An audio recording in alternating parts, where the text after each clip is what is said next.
So we're going to talk about medication today and brain-based and trauma-informed meds for both prenatal exposure and trauma. All right, so I have no financial relationships to disclose. So, what is the role of medication in complex kids? That's the question. Lots of misconceptions. This is a truism. Primary care is overwhelmed, and it's not just in training programs. And there is not enough child psychiatry, and there never will be. That's the thing you have to know. The cavalry is not coming. And the system kids can't get it. The system kids get tele. And in the UP, everyone gets 1 day a week of tele. That's their coverage for the CMH systems up there. 1 day a week. It's crazy. All child welfare systems are overloaded. Foster kids have 10 times more meds in California than controls.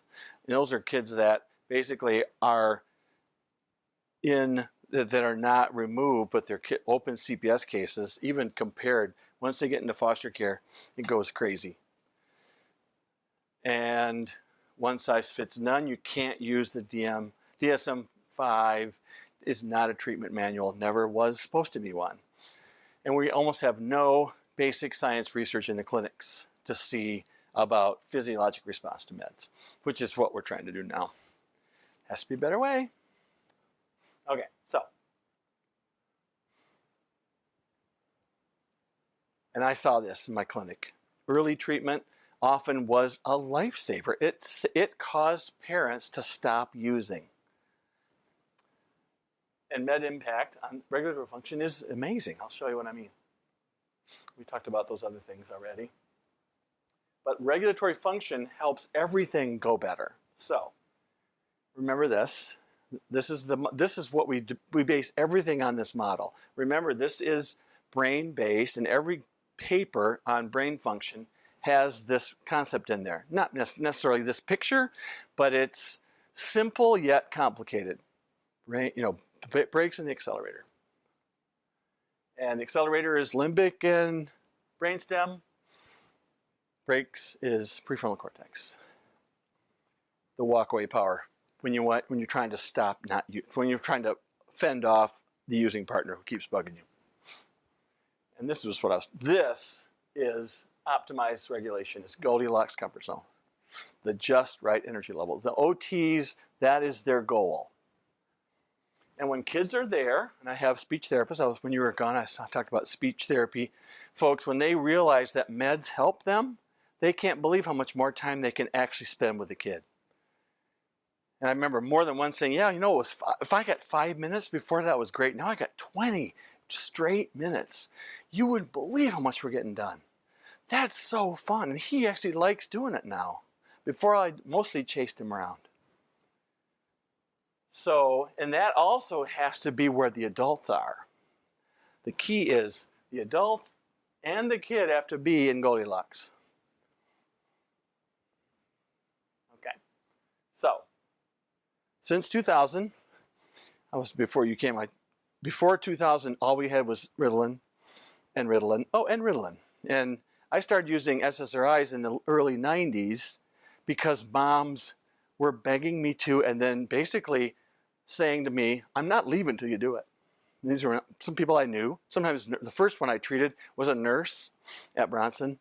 She said she had a baby, got depressed, went on meds, and said, he's my clone, you're going to do this, and you're going to do it now. And I'm like, but I don't know how to write for Zoloft. But she told me what dose she was on. So I think I gave him like 6.25, like a quarter of a 25. And then I think I went up to 12.5 and just said, I just held my breath. I think he's going to die. I hope he doesn't. Then 1 month later, and this kid, the mom said to me, I looked for a picture for your little book that you gave me, and I couldn't find one that had a smile. I went through 500 pictures. But she said, no, we can't find any pictures. He's just not joyful. So he comes back in a month. My nurse, of course, comes out and she goes, I got no words. You got to go in there. I can't, I'm going to cry. And she never cried. She was mad at me because she was crying. That's what she always did. Thank you for making me cry. I hate it when you do that. I walk in the room and I'm like, oh my God, he's a different kid. 1 month, a different kid. And I'm like, this is fun. But I was, of course, thinking, maybe this is early mania. I'll bet he's going to get, I'm just thinking, it can't be this good. But she had already told me, I am a different person. And then I'd heard from the hospital 2 things. She was a different person, and she wasn't as good as a manager because she was not a drill sergeant anymore. So it's like, oh, that's a good thing to be, a human. So suddenly, we had all these choices.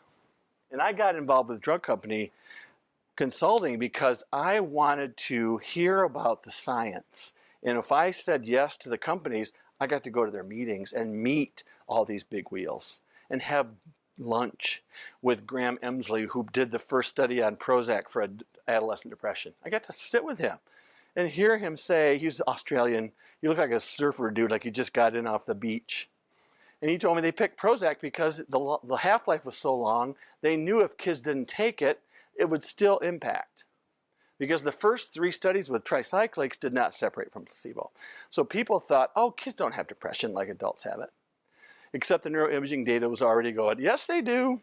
And it was all on OCD at first. OCD was the first model that Lewis Black at UCLA had done on adults. And then Judith Rappaport at NIH wrote this book called The Boy Who Couldn't Stop Washing. It's a book on OCD research. It's a really interesting book. And she was the first MD psychiatrist that said, no, we think OCD is treatable in kids and adults.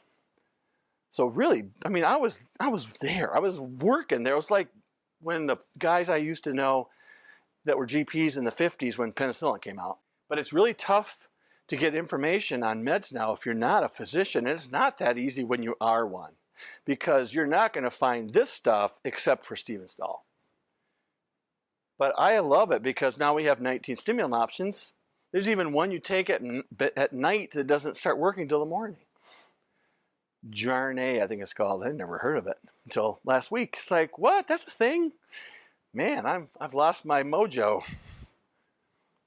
So, questions. These are classic. When to do meds, which med to do first, how do you do follow-up? I think family practice in the field is very suboptimal in follow-ups. I'll just say it. That's my experience. They don't see the kids enough.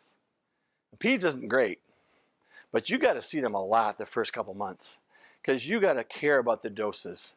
Tweaking is everything, and details are everything. When I didn't think I'd have enough patience to have a full-time practice until I realized how many trials kids had that were completely random, and they weren't guided by any kind of system. So I would often say, well, let's go back to, how long did you say he was on that one?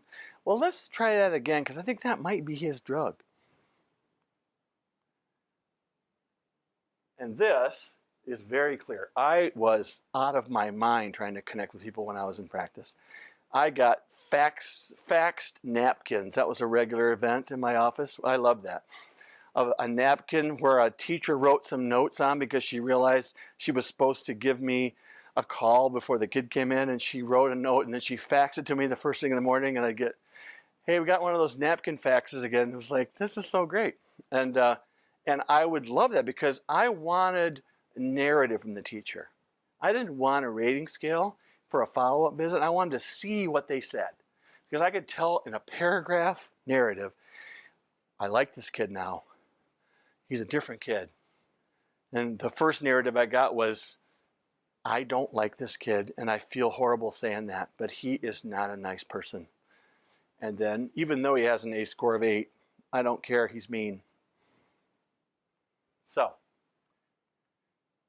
target symptoms is what we use. Dr. Stahl calls it deconstructing the DSM. I love that term. I wish I would have thought of it. It's great. Because think about it, depression, I think there's 7 gene products for depression. 7 that we know about. There's one for dysphoria, there's one for anhedonia, there's one for energy, all the stuff that matters. Sadness is one piece of the puzzle. A lot of people go on SSRIs and have mood improvement, but they still have dead battery depression. They still don't have any energy, and their cognitive clarity is not very good. And Dr. Stahl, on those people, gives them a low-dose stimulant and gets nailed for it. He used to use Wellbutrin because that has a stimulant effect only if you push the dose to 300 or 450. And in adults, sometimes there's a seizure risk, just like there is in adults. And he said, why am I doing that? Because they said I have to do something that's approved when I can get the same benefit with 5 or 10 milligrams of methylphenidate that will change a person from happier but still immobilized to I'm kicking butt and taking names. And they don't have to have ADHD. That's what's interesting. Why aren't people getting this? Because they haven't had brain behavior in the model for the diagnosis yet. Impairment of function has got to be there. That's a given no matter what. If function isn't impaired, it doesn't matter if they have every symptom of ADHD. If you have all 18 symptoms and your function is not impaired, grades are good, behavior's not so bad, annoying kid maybe, but he's got an IQ of 132 and he's still a third grader, there's no way you can treat that kid. You can write down, and I used to write all that on my chart, major risk for ADHD still holding in there. And then every time it would happen, 3rd, 4th, and 5th is the ADHD come to Jesus moment. That's when something they call the learn to read meets read to learn. And expectations in the school go way up. 3rd, 4th, and 5th. 4th is bigger, quantum leap. So the first month or so, month and a half review, but right around Halloween is when kids in 3rd, 4th, and 5th start hitting the wall. I can't tell you how many times I'd see it. It was so fun to predict it when they were 6. And I'd show the moms, like, look at this. Look at this. I said this. Isn't that weird? And she's like, you didn't tell me. I said, I know I didn't tell you. I didn't want to make you nervous. Because he was fine. Now, don't tell me he wasn't fine. Oh, I know. My husband thinks he wasn't. Your husband who's never around, who visits him when he feels like it? Yeah, let's not talk about him. But starting meds, got to have it. Changing doses, changing meds. If it's not there, your documentation doesn't say that, you're dead if somebody comes after you in court. I'll just say it. You're dead. If you've got that documented, you're good. Because that's what you have to say. The function was impaired. Every DSM page at the bottom has impairment of function as a requirement. And it can't be something else that looks like this. Those are the 2 things that psychiatrists do most of the time. So this is really what we're talking about, level in the playing field. That's how you got to think about this. And you don't always get it level, but sometimes it's not straight up Mount Everest for the soccer goal. It's actually sort of kind of doable unless it's really slippery or icy that day. So some days the playing field matters. And that means I'm sick, I had a sub, the principal changed. So specifics, finally he's there. God, it takes you forever. The setup is necessary. So we're going to look at the breaks. Focus and concentration. Executive dysfunction, working memory, impulse control, hyperactivity. This is a key piece that we don't think about in breaks treatment.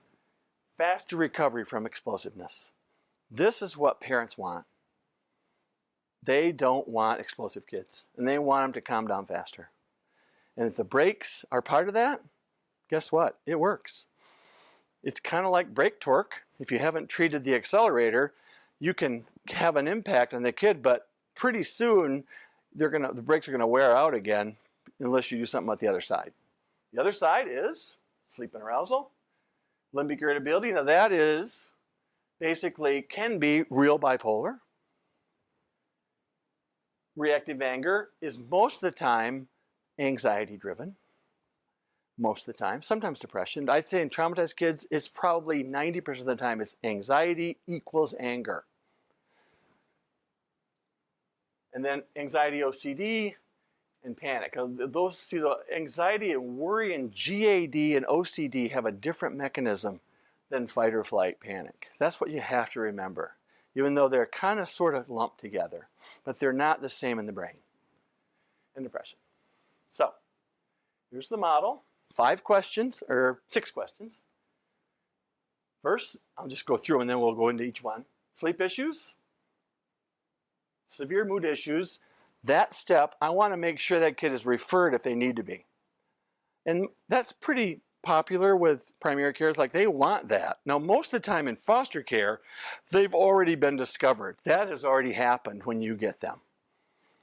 And sometimes they're already on 3 meds, but they're not dealing with anything on the break side. And you may have to do that without messing up the other side. And then the third question is where primary care lives. 3A is the break side, and 3B is the accelerator side. That's where we're going to live today a lot, because that's what you can do right now. And the same drugs you're already using is just the mindset. How am I thinking about this in a brain-based way? That's really fun. You know, I know it doesn't feel like it today. It's like, is he normal? No, he's not. I'm sorry. And if you can get page 1 done, then you've got a ton done. Now, most docs I work with, they don't want to go to page 2 because they're good. We're good. We did this. Why are you so picky? Well, here's page 2. After regulation, now what's left? Low motivation, low arousal?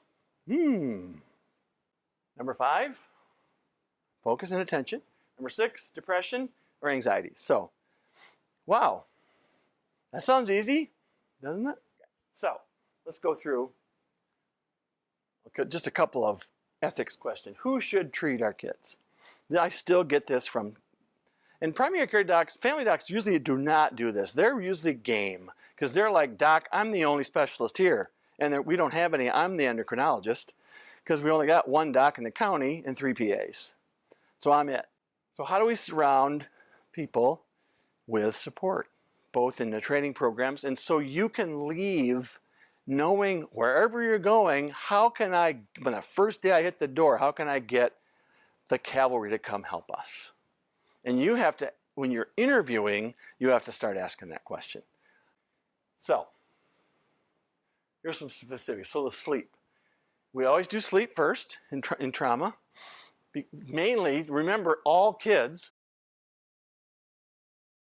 in foster care have sleep issues. It's kind of a duh. They don't last, but we have to look at it. But it's a chicken and egg thing. If you get regulation to work optimally, sometimes, you know what? The sleep just kind of stops being an option, stops being a problem. It's like, wow, so weird. But we have literally 0 data for sleep studies in traumatized kids. Why is that? Let's assume that it pays, because it does. Right? What else though? What if everybody does their job? What's common in foster kids? They don't feel safe anywhere, so they won't sleep at all. Because they'll say, that red light, you know, the infrared light that's in those sleep labs, it's like, I'm watching that, those are the mean people. And traffic kids, that is a video camera. So we've had that, kid saw that light, they turned off the lights, the kid was out the door in the woods before we could get him. Whoops. So, home study, we're really excited about. Home study now is approved for 12 and up, and there's an 8 to 12 protocol that's almost been approved. And now, interestingly, adults can't get a sleep lab study until they do the screener. Sleep hygiene is not a shower before bed, which people still think that. And I've had residents say this, like, I'm so embarrassed I want to die. It's like, but this sounds great, except think about the chaos that these kids come from in their life. And they can't handle quiet. They'll come to the foster home and say, you guys, I don't know, I don't like this place. It's too quiet. Because quiet to that kid was meth lab coma about to be over. And the people are going to be awake pretty soon. They're going to be asking me to do stuff that I don't want to do, which is really amazing. So you have to try, but yet they really need some ridiculously, seemingly complicated regimens to be able to settle. Melatonin, solid database, 5 years and up. There's no research on kids under 5. All the research was done in the Netherlands. We lucked out because one of our visiting MSWs at CTAC about 6 years ago was from the lab that did all the research for melatonin. I didn't figure it out till the last day she was there. And I was so mad. It's like, I didn't know that's where you worked. And guess what they used? Pharmaceutical grade melatonin. That's not available in the US, except for research. That's the problem. Melatonin is a food now. And there's 40 to 50 brands out there.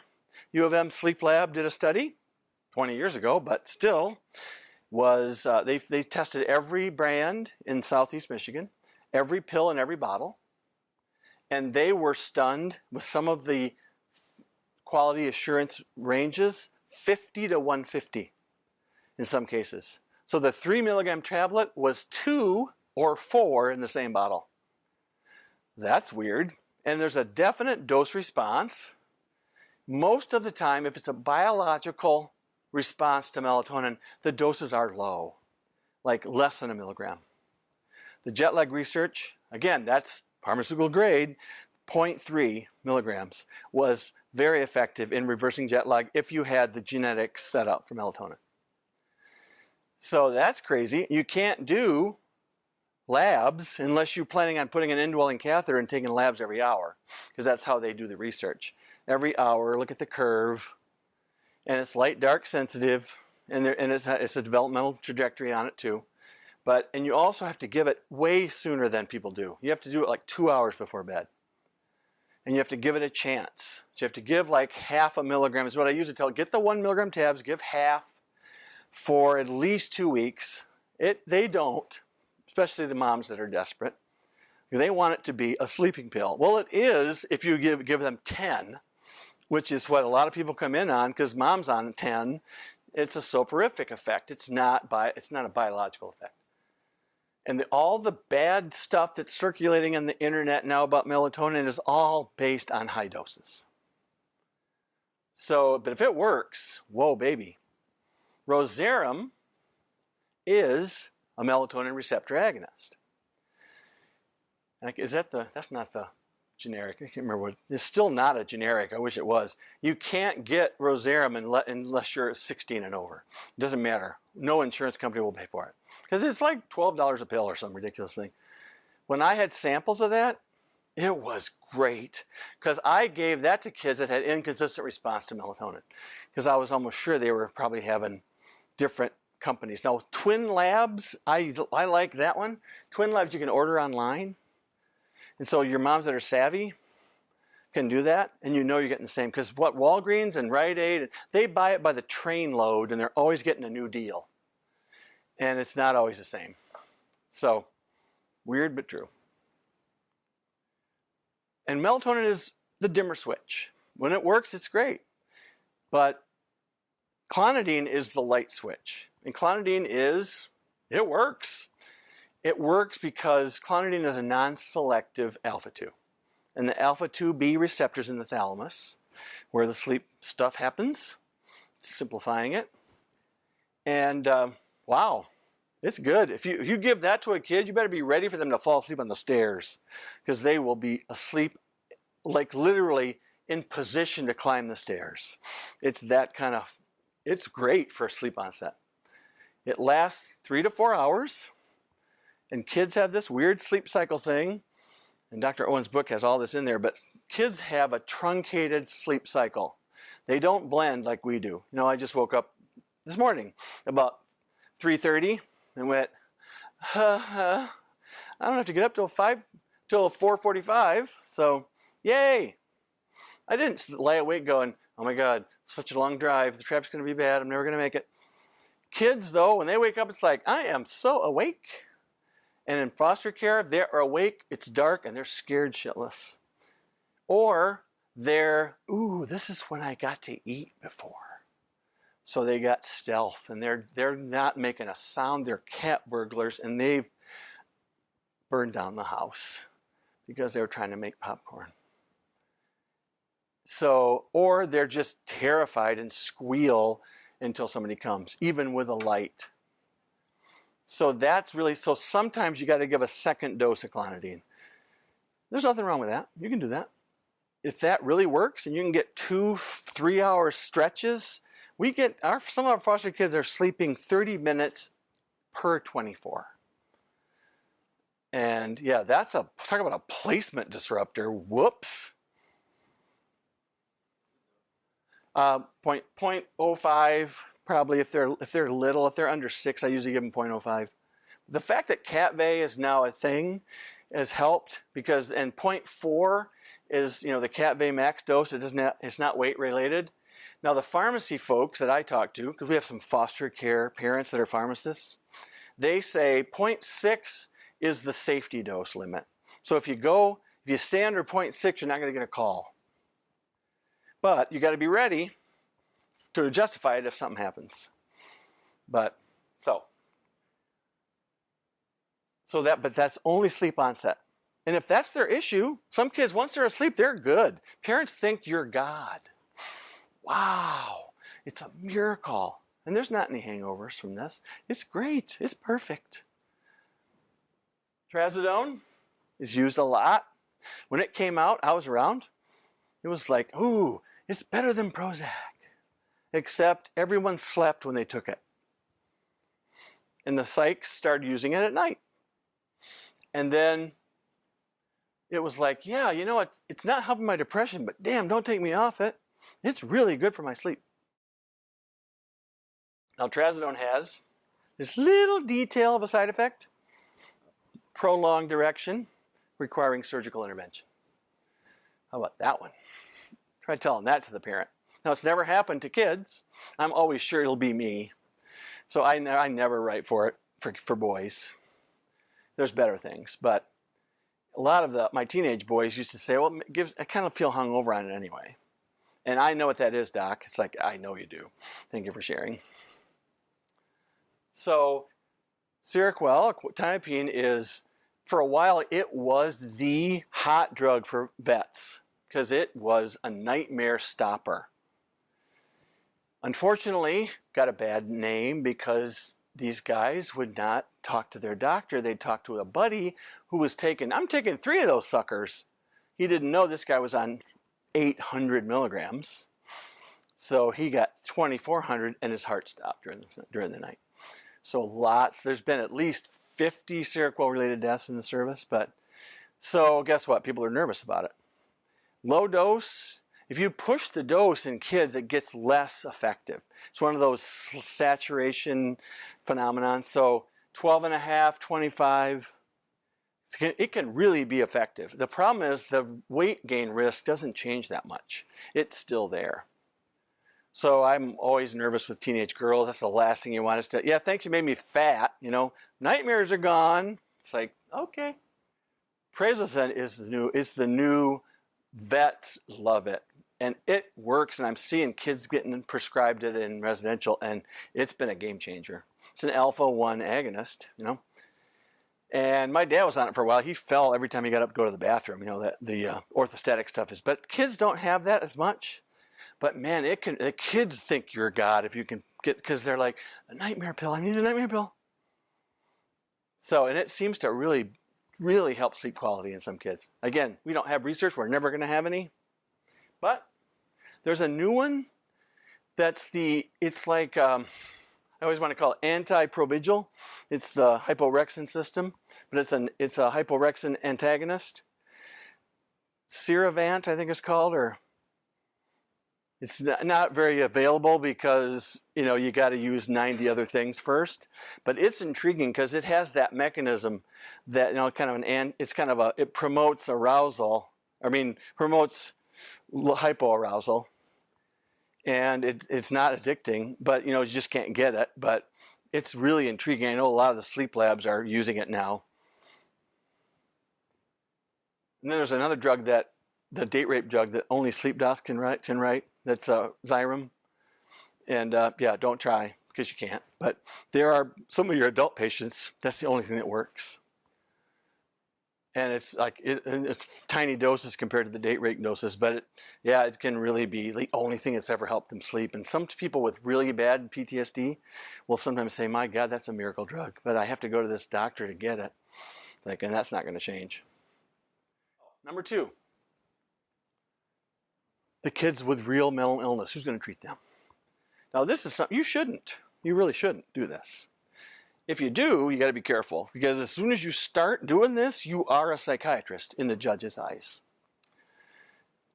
It's really true, especially with lithium. If you ever write lithium that's not prescribed by someone else, you are a psychiatrist, and every defense attorney licks their chops when they see that. Or I don't know what, yeah, I guess the plaintiff attorney, they can't wait to get you on the stand. Because lithium is really hard to take. I mean, but it's the only true mood stabilizer, probably. So, I thought about customized telepsych at Authority Health. I'm always thinking about weird stuff. I have a friend in Montana who's getting his Michigan license, and he's a forensic psychiatrist and child and adult. He's awesome. He's a trauma guy. He goes fishing, and he's from Marquette.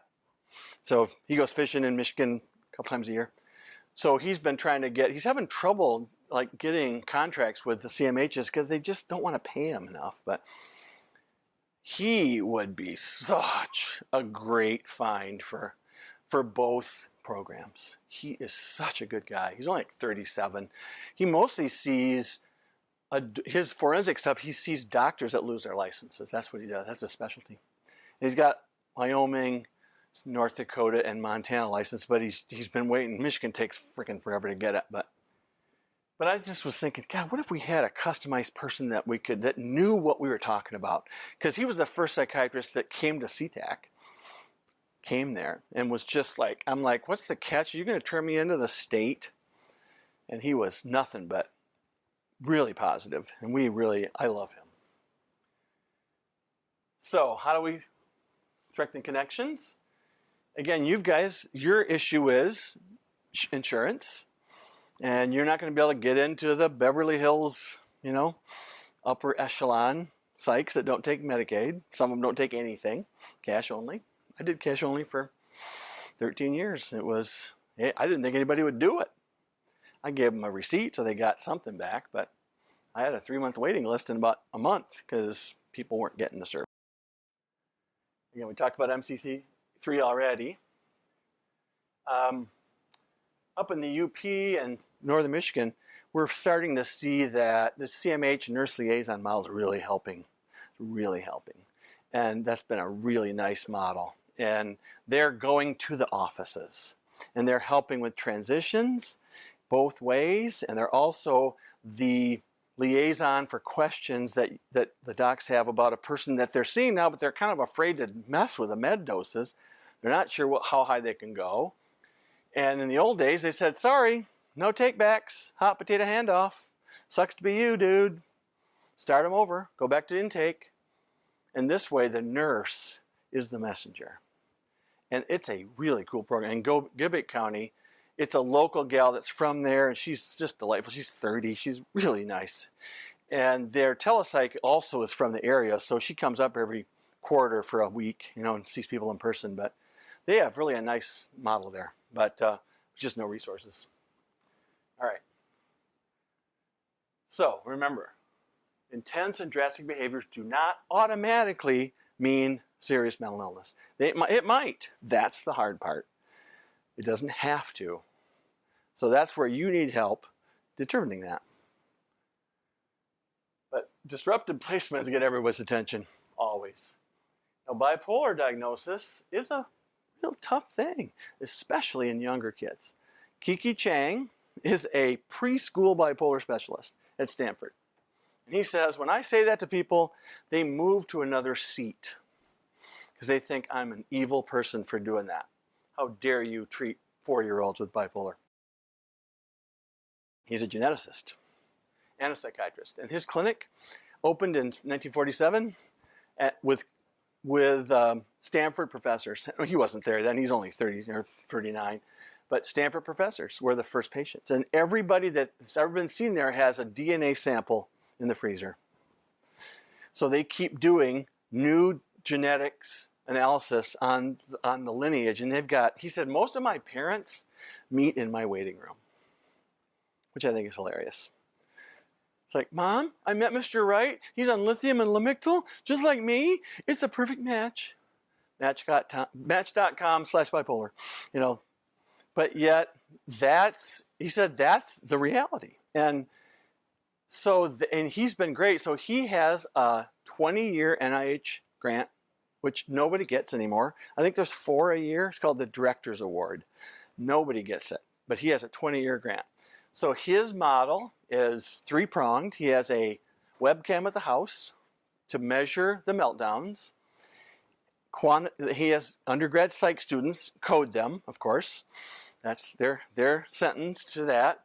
They get credit for it, but they don't get paid. He goes, they don't get paid, but they get a 3-credit class. So, and they are looking for how long and how intense. And they're also looking for were the parents triggering them during the middle of it, and was it really an hour or was it really 6 10-minute meltdowns that the parents created 6 in a row because they couldn't leave them alone. And he does a genetic protocol with 56 candidate genes, and they rank them every year. It's a crowdsourcing model, and all the psychiatric genetics labs in the world are in it.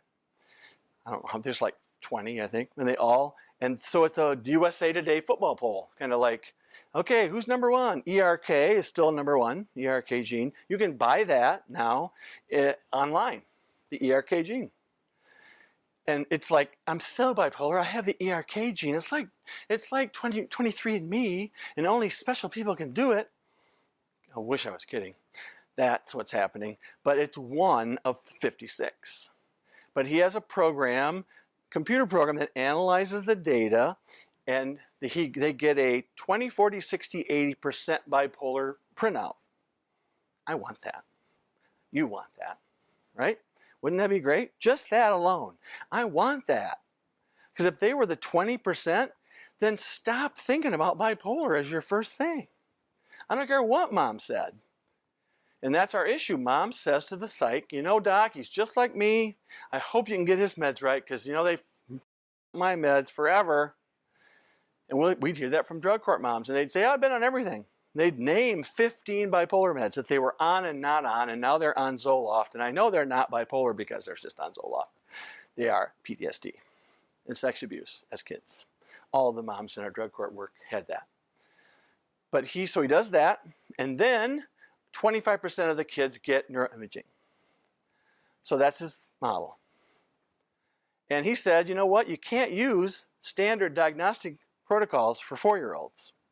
Like grandiose thinking, they're 4. They all think they're Superman. I mean, it's a great line. It's like, that is perfect. And he goes, all the kids that we see are ADHD to start with.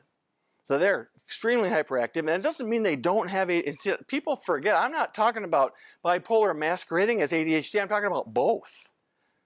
And now he's got some really good, interesting articles about trauma as a confounder. And he calls it the G times E model.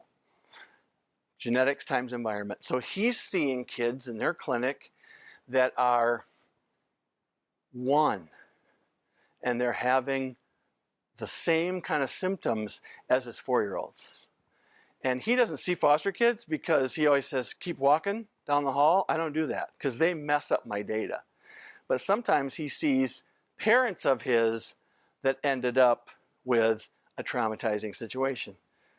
So that's really, and we see that a lot. Every day in Michigan, there's 20 to 30 babies that can't be placed because they sleep 0 and they scream all the time.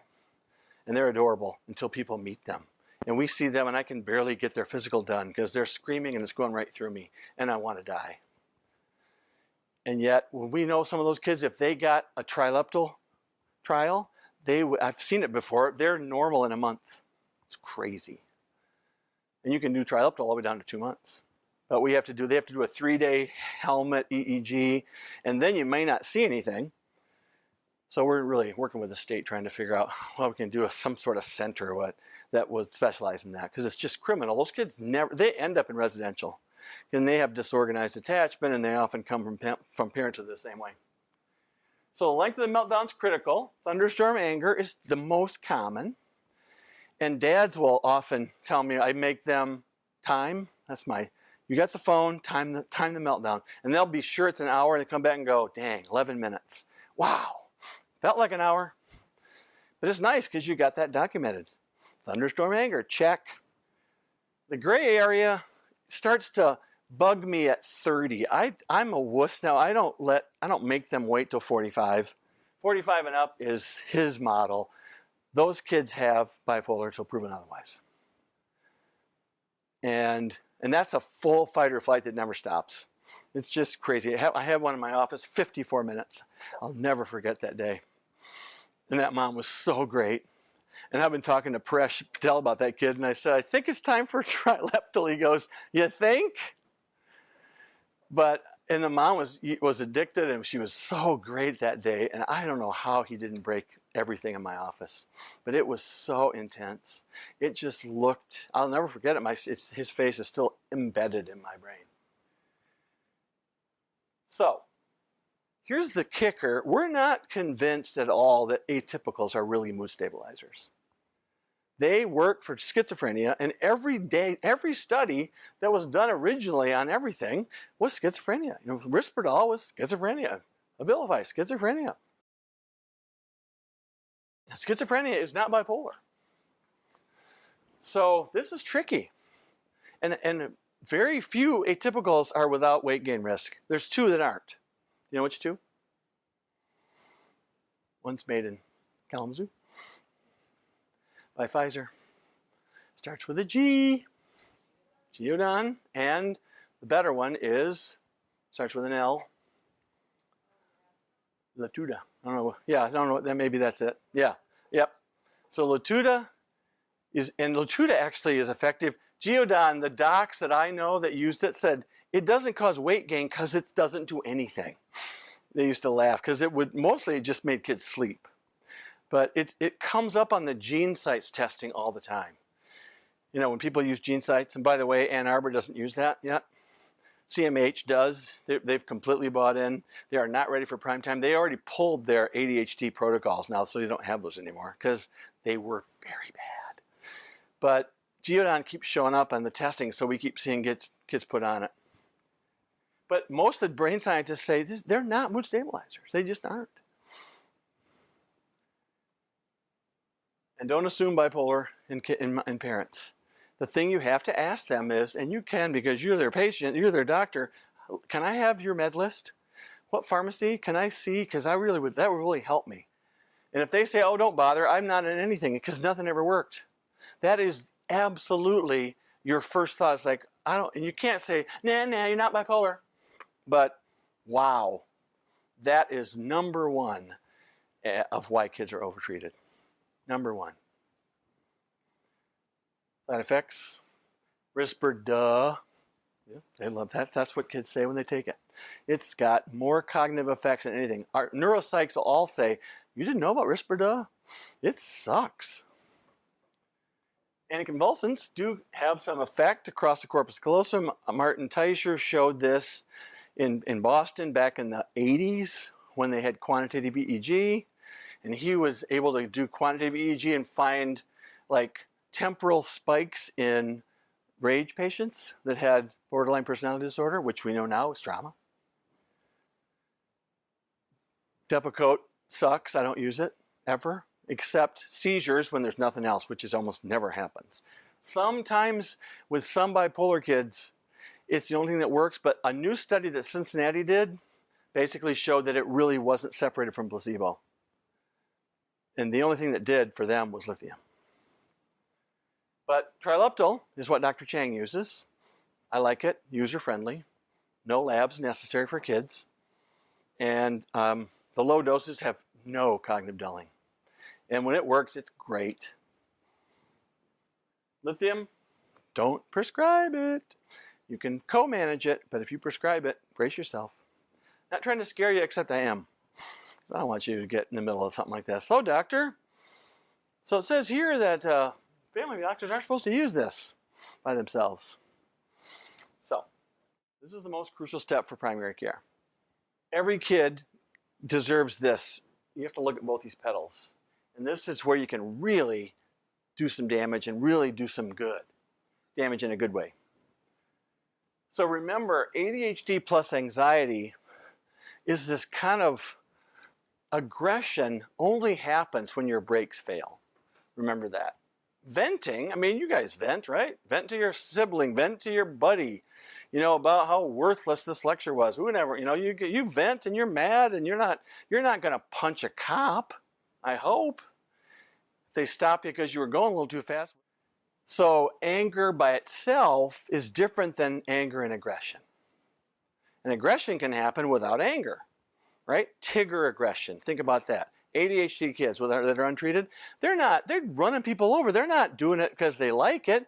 They're asking why the kid's laying on the ground and one kid I saw had a footprint on his forehead from my patient, and I saw both of them, the victim and the footprint giver, in 2 days. It was great. I knew the story. It's like, oh my God, I just saw the guy who stepped on you. He told me he was coming. But it's like, wow, the kid's not evil. He's just impulsive. That's an ADHD issue. And anger by itself means the brakes we're holding. But if you get aggression in there, wow. So that's key. Those are little things that are huge when you're thinking about this. The order of treatment still is literally sometimes you just have to flip a coin because many of the kids we see with trauma have issues on both sides. And they'll have rating scales that are clearly anxiety, anger, PTSD. They got a horrible executive function scale, and you're just thinking, my God, this kid has really got stuff. What do? You don't do both at once, right? Because that you can't track. So you got to pick. Brakes first, accelerator first. The interesting thing is you have to be ready for what happens if it's the wrong step. Or just maybe it's not the wrong step, but you got to be ready for it. If you give an anxiety med to a kid that has both issues, sometimes that will cause unbelievable ADHD symptoms. Because some of their behavior compliance was fear-based. Fear-based focus. Fear-based compliance. And when that's gone, it's like, Katie, bar the door. Wow. Tigger. And you got to be ready and tell people, because sometimes what happens is they'll think it's mania. And you know, if you're not asking questions like, is he talking crazy? Is he not sleeping? No, he's just wild. He's happy as heck, but he's just, oh my God. You know, I know it's the Lexapro. Really? Do you know it's the Lexapro? It sounds like he's just like ADHD now, and we didn't see it before. That's tricky. If you treat the brakes first, that often shortens the episodes. But sometimes what happens is the kids will have these emotional processing moments because the brakes, part of working memory is emotional processing.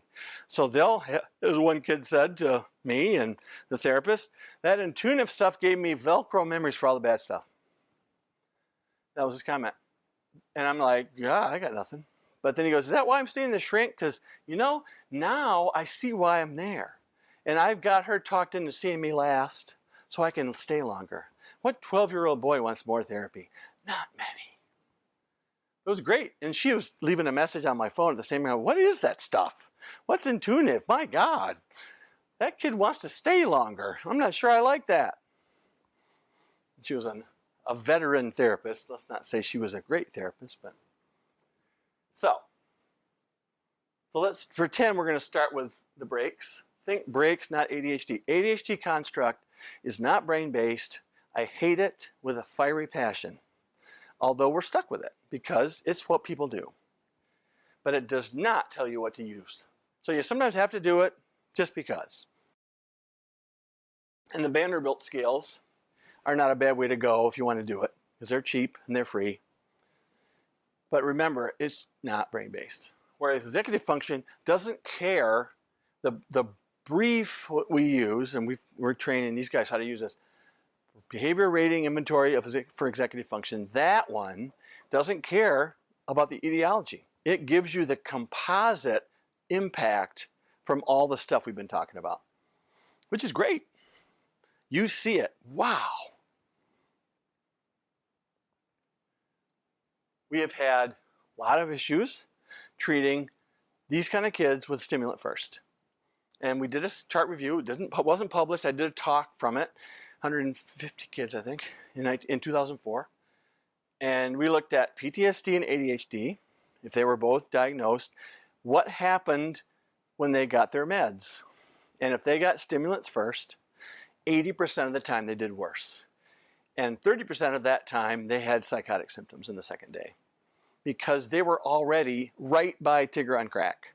And what the stimulant did was push them into Tigger on crack, boom. So that was special. That's where I got those calls from those doctors. You suck. I can't believe you did that to my foster mom that I delivered. Strattera came out in 2003. I had 50 kids waiting for it because they'd all failed stimulants. And I was so excited. And it was great for non-traumatized kids. But for traumatized kids, man, you got to treat them. You have to use 10 milligrams for like 2 or 3 months before you raise the dose. And what I found, Amy Arnston at Yale said, that's a receptor downregulation. That's why it takes so long. Because Strattera raises norepinephrine all over the brain. It's not a specific. Intuniv is smart bomb, alpha 2A, only here, nothing in the brainstem, nothing in the thalamus. Wow, cool. I like precise. I'm a biochemist by training. And so do you. If you have a robust response to Intuniv, you know what that is. That is a really robust brain difference in that part of the brain. That's rare in this business.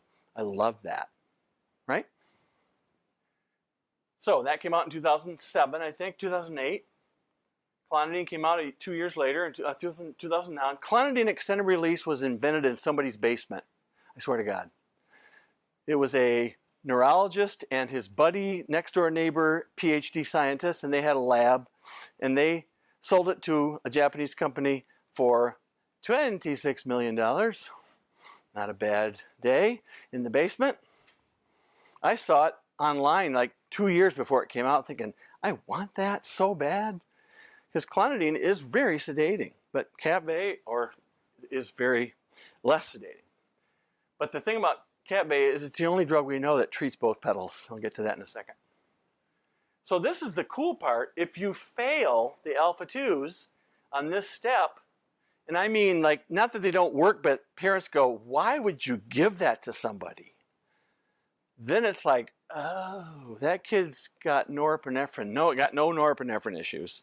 That kid has dopamine issues probably, and that kid is now a prime candidate for stimulants. It's all about the order, right? Now, I'll say that if they've got comorbid anxiety, you probably want to treat that first because the stimulant is quick, and if you treat them with a stimulant first and it makes their anxiety worse, whoops, and then you've got a parent that goes, you don't know shit, I don't want to talk to you. Sometimes it's all about, I got one shot to do this. No pressure, but. So, Guanfacine. Not the same as generic Guanfacine. Amy Arnston is the guru of norepinephrine. She's at Yale. She worked at Cornell with her academic mom, Patricia Goldman-Rakich, who is she's the one that said, you know what? I think depression has something to do with norepinephrine, not just serotonin. So she was a landmark person. And so Amy's been a brain mapper forever. So she has data with her monkeys. This is weird, but she said, my patients are monkeys. What do I know? But she taught her monkeys how to play video games. And then when they took Intuniv, they took Guanfacine, it caused a significant improvement in their working memory.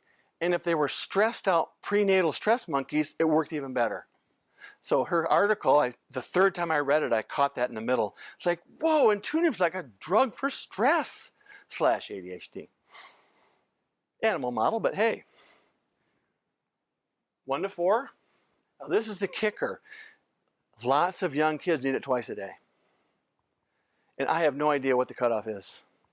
I pretty much under 10, I always do it twice a day. And this is what's hard to realize. Pharmacy has to approve the quantity increase, not you. It's called Medicaid override. Medicaid override is the pharmacy has to call Magellan. And they will tell you no. Crazy. Because I've called Magellan so many times and they're like, doctor, I have a note here that we told you this last. I said, I know. The pharmacy just will not call. I'll call them. And then the pharmacy called me to apologize after. Because I think this woman was mad. It's like, yay, yell at them. So, twice a day, 12 hours apart. If you give it, and one of the things that primary care docs do a lot is they give it at 4 o'clock when they get home from school. I don't know why. And so what that does, it's mainly gone before they wake up. So it's like not giving it to them. Sometimes it helps a little bit in the evening, but it doesn't help the next day at school. And it can be sedating, but most of the sedating is gone in the week. It's usually not. And if it's long-term, that's probably the wrong drug, quite frankly. So I've treated 250 kids with it, under 6. I know it's the most in the country. I don't even try it out. And you can use it with stimulants. It's approved, which is amazing. 1 + 1 = 5, synergy. And those emotional processing, that stuff I already told you, the punchline first. So, but it really can really give you clinical traction with those anger things. It's not great for pure focus. It does nothing for arousal, and it does nothing for motivation. We'll get to that in a minute. CAPV, again, it's half the serum level of clonidine. It's way less sedating. It is alpha-2, A, B, and C, but the C receptor is in the brainstem, and the C receptor is one of those. The agonist is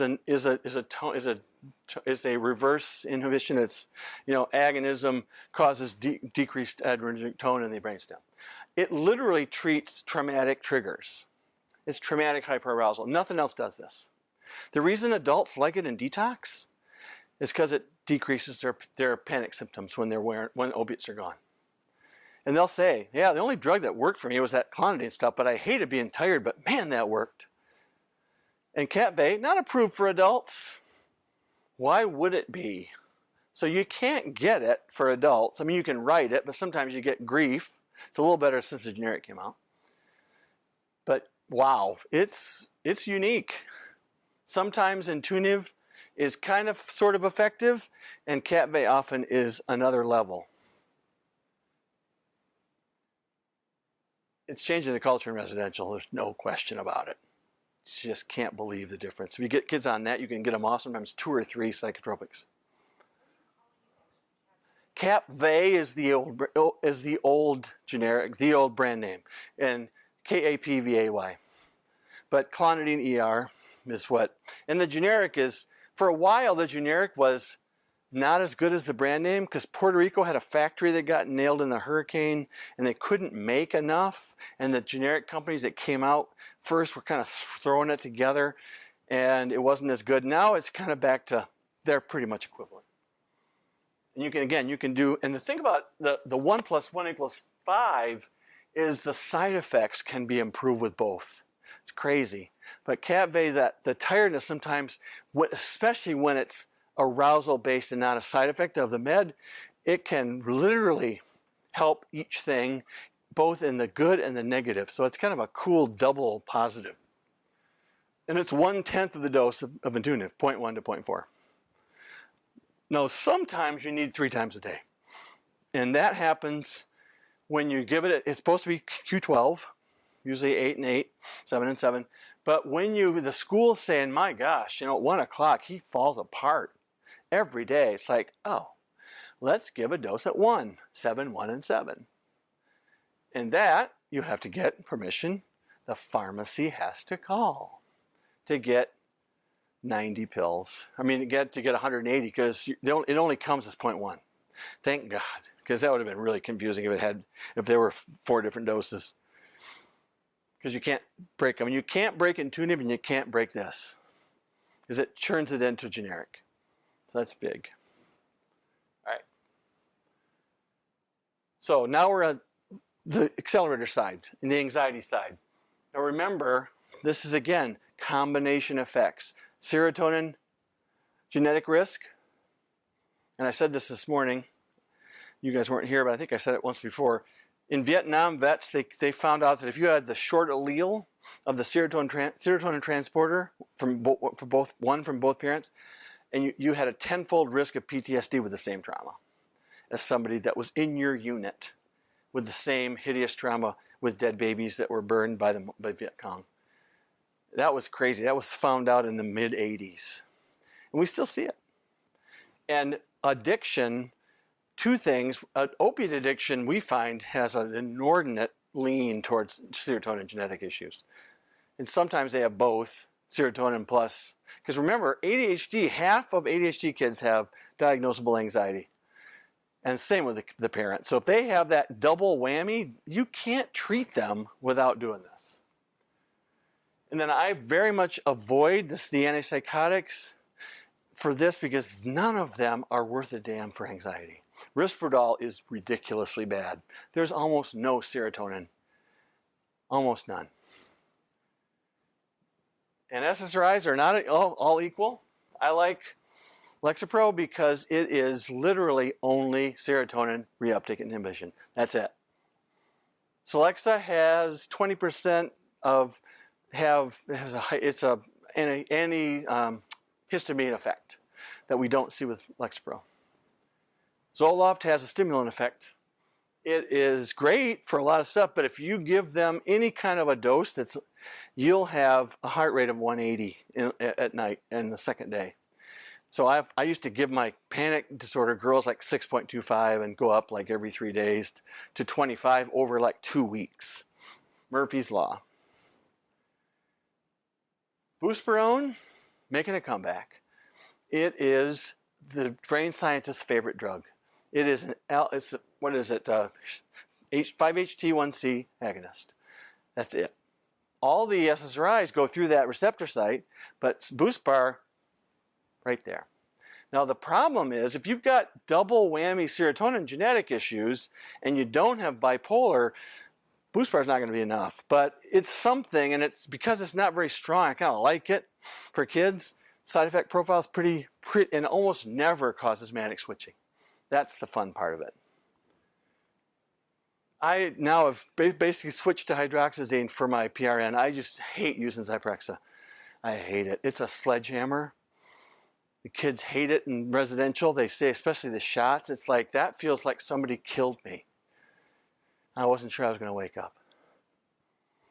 Now, hydroxyzine there's a few patients that have that antihistamine sensitivity, like Benadryl. So you got to be careful. But it's got an indication in the PDR down to 2. 1965 was when it was released. I didn't know that. Pre-op, it's a great pre-op drug. In fact, I've had moms have it given to their kids in pre-op and go, please give it to me. That was the best he ever was before he went into surgery. He was so normal. He wasn't sedated. He was just normal. And I found out that kid needs it 3 times a day. Sometimes we'll use it at PRN and people will go, please let us use that. I use a lot of it, like 6 or 7 p.m. to help them in the kind of sleep hygiene model. So they're kind of getting tired, but they're also regulating their anxiety. So what about switching? Yet another elephant in yet another room. So everybody's worried about this. Like it's going to kill them, everybody, including them. You have to tell patients what might happen. Again, I already said it, mania versus Tigger emergence. Because if it's not psychotic-like thinking, and if it's not really bad insomnia, it's probably not mania in a kid. No, you don't want to wish that at anybody. A traumatized kid, you don't.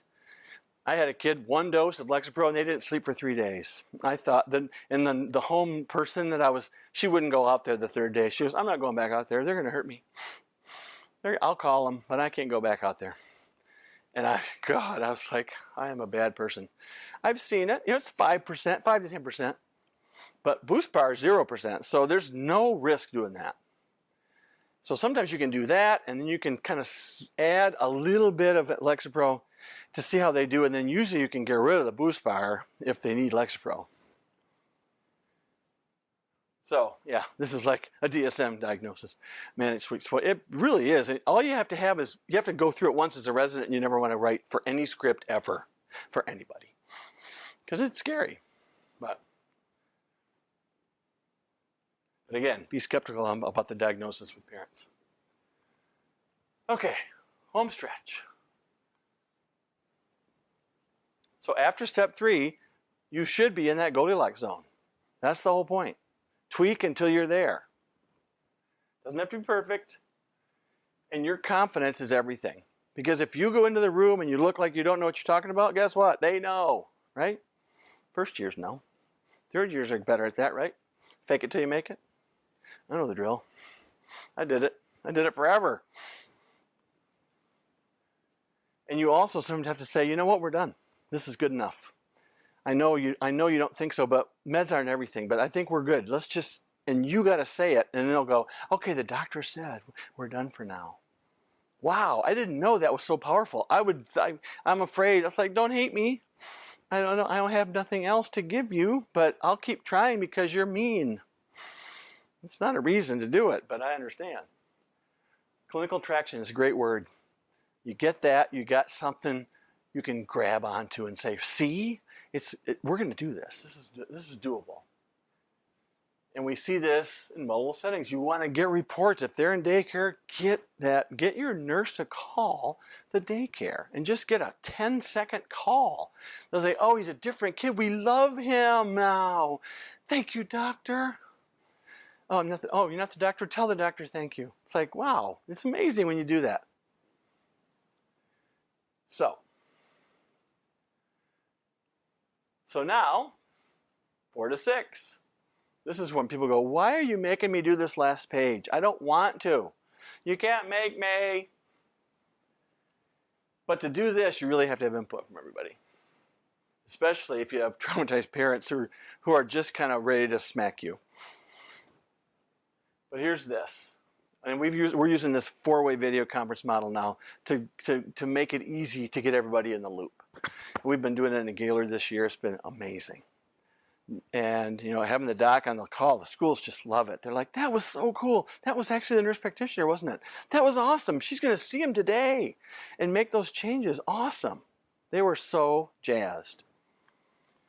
This is who's on the call. And we can also add other people if we need to. And Zoom rocks. We've done it. You can just give them an email link and boom, you got it. You have to have an account, but it's not that much money. And the care manager nurses are the key to everything. They are paid to do this. That's what they do. Connect with the community. And this is your fine-tuning knob. You did the course tune. So, what am I talking about? Here it is. So intrinsic motivation, the give a shit level, we've talked about that before.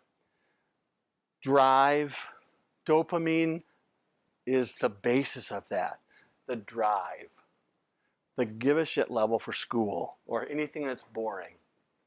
And sometimes you got a kid on, let's say, Lexapro and Guanfacine, and Tune was like, wow, he's really doing well.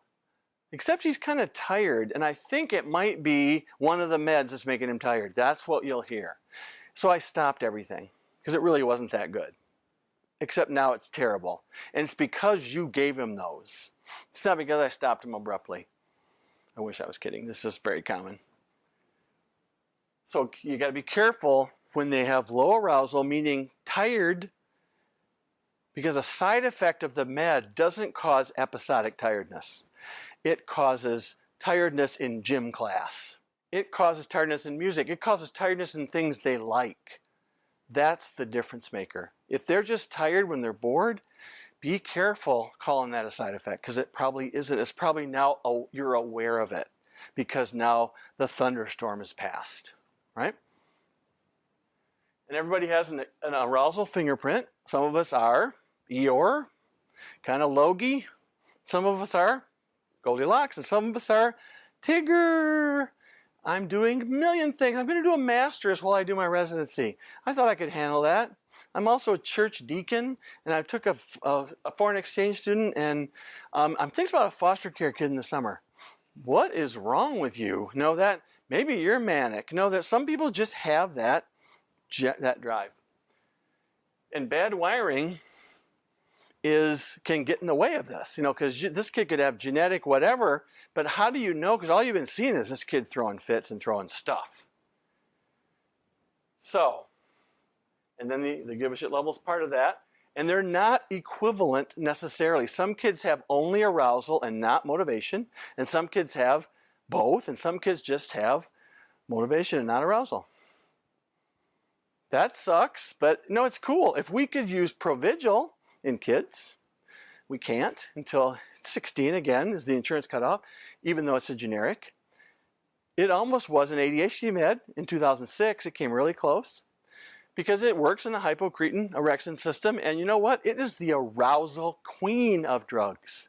It doesn't do anything else. So if you have arousal, it's like boom. I used to have samples. I would use it, and it was like, oh my God. It wasn't enough, but Intuitive plus Provigil was amazing in some kids. They just rocked that. Can't use it, sorry. Brain-based.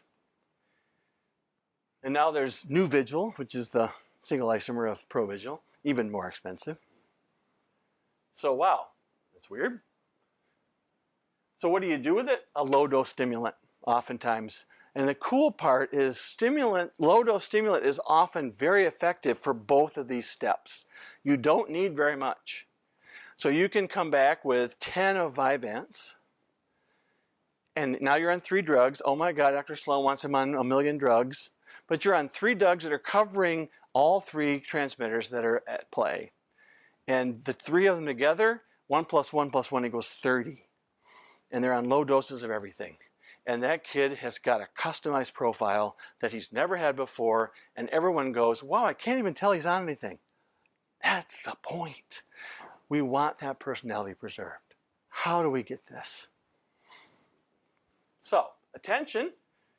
This is also not noticed sometimes till you get into the Goldilocks. It's like, you know what? He's fine except when we have tough stuff and he just kind of gives up. He's not even listening to me, and he's not at all like he was, but he's just kind of Charlie Brown's teacher. Wah, wah, wah, wah, wah, wah, wah. And often, again, that's 3rd, 4th, and 5th when they start asking for more things from them at school. Again, low-dose stimulant can be a game changer. You always have to be ready for this to completely screw things up. But the good news is you stop it and it's gone. That's the best part of stimulants. A really bad weekend is gone because, okay, and I used to tell people, don't give it just one day unless you really can't do it. And then tell me about it next week. But you have permission to not give it on Sunday. But don't give it on Monday morning and say, have a good day at school, honey, as he punches the bus driver, etc. Now in FAS, this might be from brain damage. So it may not matter. Then you've got to look at computerized executive function training.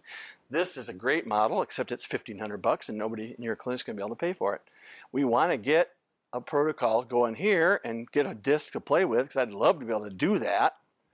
Even if I had the kids come in every day because it's like a 6-week program. And actually, I think the schools would do it if we partnered with them. And it's 5 days a week for 45 minutes for 5 weeks. And there's 59 journaled articles on their website, from everything from ADHD to adult substance abuse to Alzheimer's. It rocks. It's very cool. It's a video game-based model. Activate is even cooler. It's a school-based model. We used it on a grant we had. It's from Yale. It's aerobics plus Tai Chi plus yoga. And that's done in the morning to prime the pump, and then they do a 20-minute to 30-minute session with a computer doing video game-driven working memory. And every kid that did 1,000 minutes in our program had a 50% or better improvement of their executive function at the end of the school year. It was really cool. Even kids that hated it and told us that every day. And one kid said, "I did not give you permission to change my brain. How dare you change my brain?" It's like, dude. And one of the kids said, "Dude, when I taught you how to roll a joint, that changed your brain before you smoked it." That was a great line. I thought, smart kid, fine motor skills. So, and the last, chronic anxiety. This is when you'll notice the worry kids after they're stable. They're in care, they're safe, their meds are right, and they start telling the foster mom, "Man, is Dad going to die? Is he going to die when he comes home? Did planes crash? I saw that show. Why planes crash?" My daughter would watch that before she went to bed in high school. And wow, I had no idea how scared to fly she was. Well, geez, you watch that show every night? That was fun. Why didn't I know that? Dads know nothing. But this is really annoying to families, but GAD is incredibly devastating to adults. Do not underestimate this disease, because 50% of untreated GAD causes alcoholism. 50% of the people that don't have treatment have alcoholism. That was John, what was his name? Davidson at Duke told us that. Like, whoa. He goes, "You don't believe me, do you?" And then he put the data up. It's like, wow, okay, thank you. So if they've got that in their genetics, wow. A lot of guys, before it was medical marijuana cards, now it's how many gummies can I order to treat that. And you can treat this by either bumping the dose or adding Boost Bar, because the doses have to be high for this. And sometimes, and the problem with Lexapro in girls especially, they don't like it when it's too high. They talk about robotic feelings, and I can't even cry if I'm sad, because it's appropriate to be sad. So it's really kind of tricky. So sometimes you got to do Boost Bar if you try increasing their dose and they get that. And then depression, often kids with dysthymia, you don't see that either until the anger's gone. And then it's like, that kid's just sad. Wow. What happens is, now that kid sometimes will need a different drug. And my standard with my teenage boys was Lexapro plus Wellbutrin, because they were compatible. And Wellbutrin XL was also, a smoke deterrent, and sometimes it had some of those effects. Sometimes you got to do something like that. But this is tricky. I often refer to these kids. I don't like depression in teenagers. I respect it too much.